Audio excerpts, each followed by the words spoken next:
Hello everyone and welcome back to the Great Book of Grudges. My name is Nathan and we're going to have a little bit of a talk about races in Total War Warhammer. There are a lot of different playable races in this game. That's the benefit of having a trilogy and also basing it on a setting which is around 40 years old.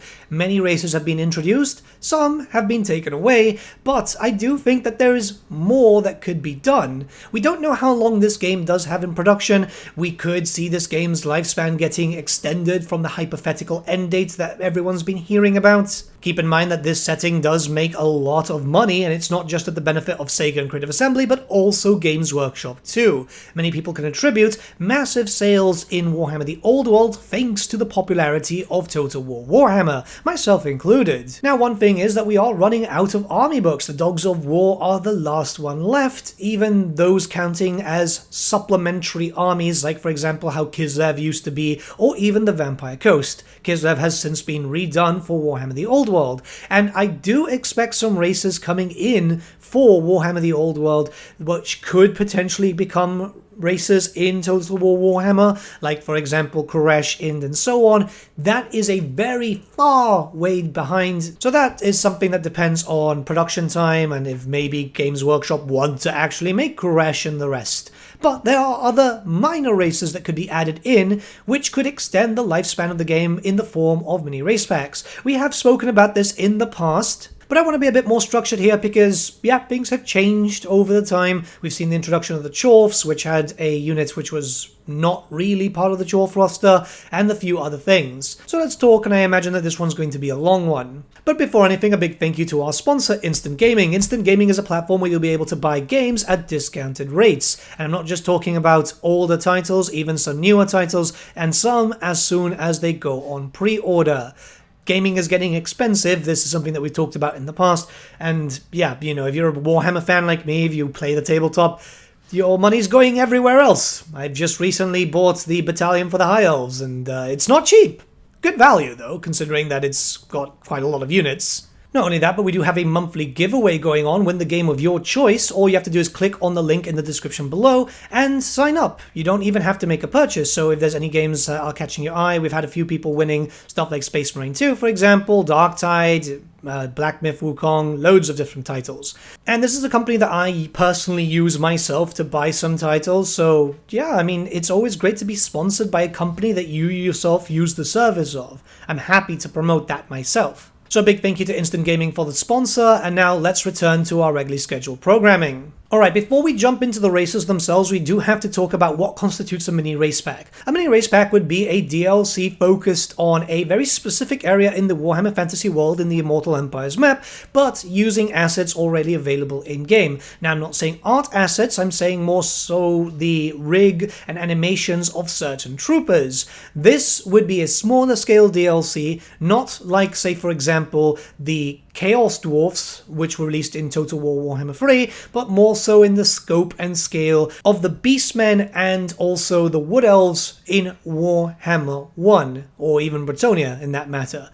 Less characters, less units, but it's supposed to be a centralized roster which can take advantage of the game as a whole already. So on screen you've been seeing a bunch of Empire State troops, maybe some Cafe troops and so on. These are all humans. They all use very similar base animations. Some stuff is obviously changed around depending on what needs to be done for those specific units. But if we have another human nation, like say for example Talia, Araby, Estalia, any of the human ones, even Albion, some basic rig and animations would be used from that, or even Norska too, because of the Marauder Horsemen. You see what I mean here, right?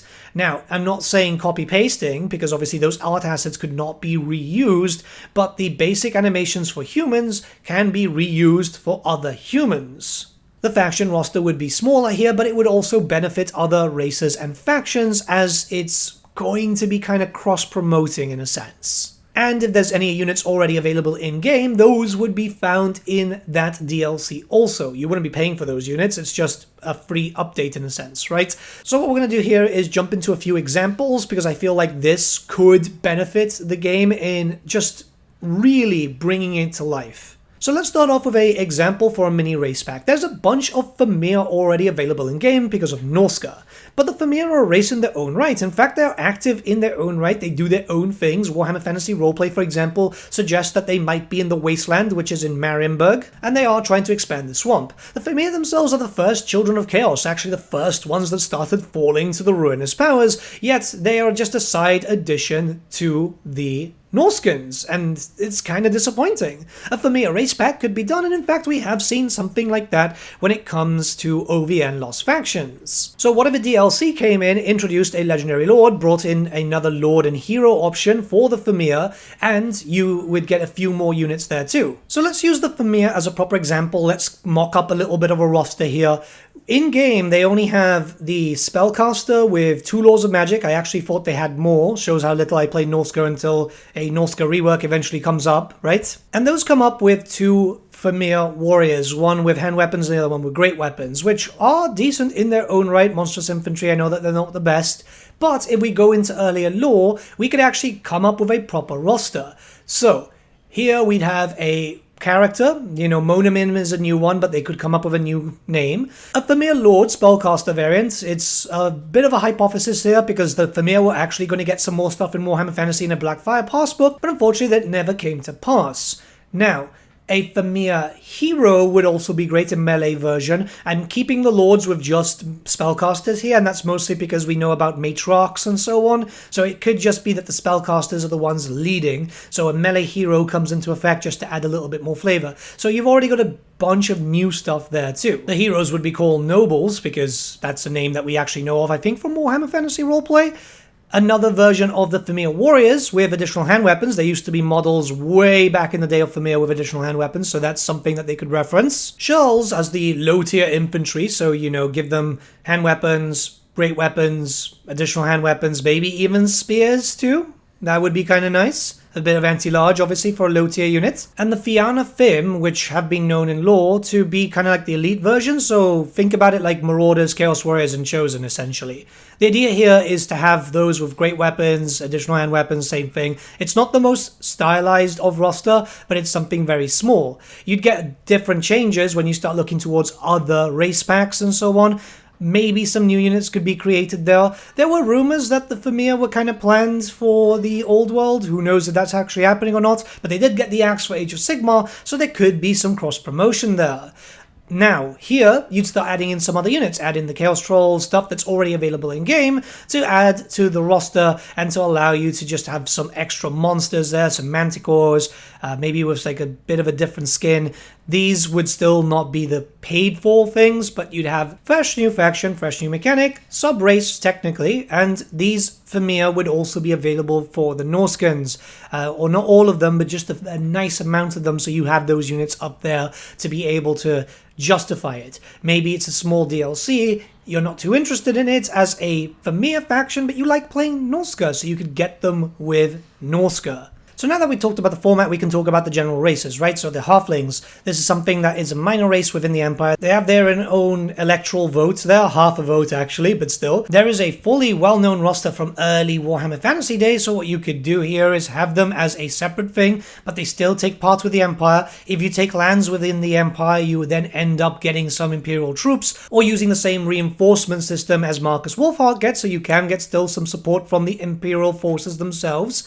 And if you're playing as the Empire, you take over the Moot, it gives you access to these troopers and you'll be able to actually recruit them from then on. Or if they want to make it even better, once you take the Moot and you absorb them in through an event, there could be a similar system to a Total War Saga Troy, which then would give you those buildings across the Empire. For those of you who didn't play Troy, there was a really cool system with the whole mythic creatures, where you do a bit of a quest line and then you'd get those buildings and be able to recruit all the units associated with them throughout your campaign. It's kind of nice. What they could do to add a little bit more value here is add a few gnomes in there, because gnomes seem to be returning to the lore of Warhammer Fantasy, which is really nice too. So yeah, just a little bit more coming in. It gives you more stuff for the Empire, some low-tier chaff, some very fast skirmishers, some pretty decent spellcasters, maybe even some flying skirmishers too, because, you know, Goose Riders and so on. And you don't need to buy it if you don't want it, but the idea here is extra additions, extra theming, a full race which would start at the Moot,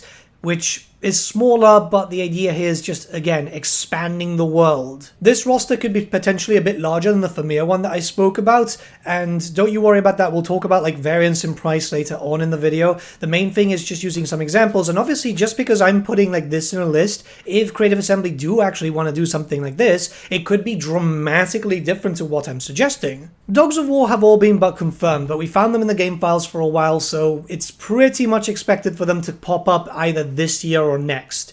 That's the last race pack, but it's not really a race, more so a faction of mercenaries. But when it comes to the Dogs of War, they're separated into 3 major factions. Well, usually 2. Talia, Estalia, then Araby, and then there's other stuff like Albion popping up and so on. I expect that the Dogs of War will be very generalized. And I think that's a good thing, because at the end of the day, people want the Dogs of War book. But what if they expand upon that with whatever gets added in to then make a small Talia, Estalia, and then Araby faction? Maybe not so much Araby, because Creative Assembly seem to be afraid of doing it for some reason, but Talia Estalia are possible, especially since in Warhammer the Old World, it does look like they're going to get something. They have been mentioned there, they've got their own racial description in the beginning of the rulebook, alongside all the other playable races for the current edition. So this is what I'm saying, you get the Dogs of War, and then you expand upon that and do a Talia faction, an Estalia faction.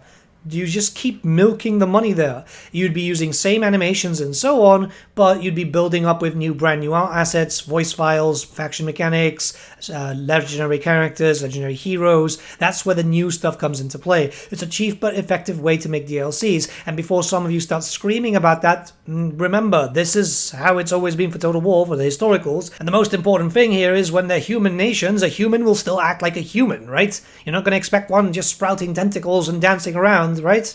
It's essentially DLC for DLC, but it doesn't really count that way, because we've already seen it with the ogres. You can end up playing Golg if you want to without owning the other, well, main ogre DLC. So it's already very much possible. Same thing with Gorbad Ironclaw at the moment. He actually gets access to some units which would be active in another DLC, but if you don't have it, you can still use them because the technology for that exists. So the benefit is there. You could end up buying a Talia faction, but not buying the Dogs of War, for example. There's obviously a lot more races that could be done here. We've talked about this in the past, Hobgoblin Carnates. That's one that's very, very simple to do. Maybe even Albion, if Creative Assembly go back on the whole idea of Albion being destroyed. Remember that all this stuff does need approval process by Games Workshop. The Hobgoblins at least are a bit active during the Old World, so it's very likely we could see them, and then they could go, well, yeah, if you release that in Total War, people will be more inclined to buy the models. So stuff like this really extends the lifespan of the game with just a DLC in here every now and then, which could be done as a way to kind of break up the 8-month drought that we've been getting from DLCs at the moment. It's really not ideal. Depends what happens this year. Obviously, we do know that Sophia is involved now with the DLCs, so things might get a little bit faster, but it would be nice just to get a little bit more content here because a lot of people do want more stuff. It's not like the map needs to get expanded for all these sub-races and so on. In fact, Talia Estalia, already there. The Vermeer in the Wasteland, that's something that's actually quite possible. Just add in a character there in the minor area and expand from there. Hobgoblin Carnate could literally be anywhere. They could even be a Horde faction if they can find out how to just redo the Horde faction in a sense. We've already had 2 different interpretations with the Beastmen and the Warriors of Chaos, but maybe something just to be a true Horde. And these wouldn't require as much work as, say, for example, Koresh, Ind, Nippon, all the ones that are true big races there, which I would love to see in the future, but we don't know what would happen there. Again, that would require a lot more Games Workshop stuff, and they're probably too busy with the Old World now to be focusing on Total War Warhammer. When it comes to 40k games, they're a bit more free thinking, and that's mostly because, yeah, the source material is all there, but there's no source material for Koresh in barring a few letters, words, paragraphs, and so on. The big thing here would be the price. I think the price would drastically vary depending on how much work has to be done. So for example, the Vermeer stuff that I talked about, which was relatively small, would be around £7, which is the current price for the individual lords in Omens of Destruction. I think that's more than fair for a new legendary lord, possibly legendary hero, a lord option, and another new hero option, and then a bunch of new units, even if some of them are kind of variants. Well, just one variant I think we spoke spoke about, but the idea is just kind of small. Then something for the halflings, I could imagine it being a bit more expensive because there are no halfling models at the moment. I do imagine that we will get some in the Dogs of War, because Rich in an interview did mention the hot pot. So the basic rig, animation, and even basic model, not counting the clothes and so on, would exist for the halflings. But if there's going to be like 20 different types of units and so on, it'll be more than the price of maybe Champions of Chaos, which is around £13, but you'd be getting a lot more unique stuff rather than just reskins and reskins. I don't imagine that we'll see stuff being £20 and so on, unless it's like a new race. We haven't had a new race in a while, so I do imagine that Dogs of War might be a bit more expensive than, say, for example, the Forge of the Chaos Dwarfs were. We're going to have to wait and see, and if it is, it's going to have to be worth the money. But yeah, I think £7 to £13, depending on how much work has to go in there and how many unique units are coming in.